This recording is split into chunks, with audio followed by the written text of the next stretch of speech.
మనము దేవుని దగ్గరికి వచ్చేటప్పుడు, దేవుని సన్నిధిలో మనం మోకరించినప్పుడు, నీవు ఏదైతే తీర్మానం చేసుకున్నావో ఆ తీర్మానాన్ని దేవుని దగ్గర నువ్వు వెల్లడించాలని వాక్యం ద్వారా చూస్తూ ఉంటున్నాం.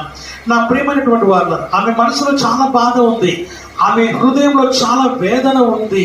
ఆమెకున్నటువంటి పరిస్థితి నిజంగా వర్ణనాతీతం. నిజంగా ఆమెకు ఉన్నటువంటి పరిస్థితి ఎవరు తీర్చలేనటువంటిది. ఏ డాక్టర్ తీర్చలేకపోయాడు, ఏ మనుషుడు తీర్చలేకపోయాడు, తన భర్త కూడా తీర్చలేకపోయాడు.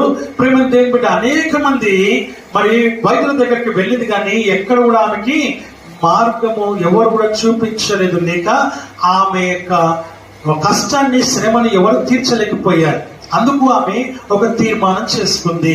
ఏమనంటే, నన్ను పుట్టించిన వారి దగ్గరికే నేను వెళ్తాను, నన్ను సృష్టించిన వారి దగ్గరికే నేను వెళ్తాను, నా తల్లి యొక్క గర్భంలో పిండము వేసిన వారి దగ్గరికే నేను వెళ్తాను, నా దేవుని మందిరానికి వెళ్తాను, నా దేవుని మందిరములోనే నా దేవునికి నేను విన్నవించుకుంటానని ఒక తీర్మానము తాను చేసుకున్నట్టుగా మనం చూస్తూ ఉన్నాం.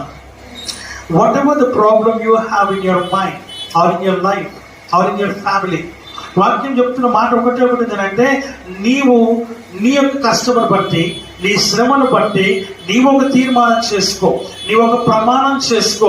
దేవుని మందిరానికి వచ్చి దేవుని దగ్గరే ప్రార్థన చేయి.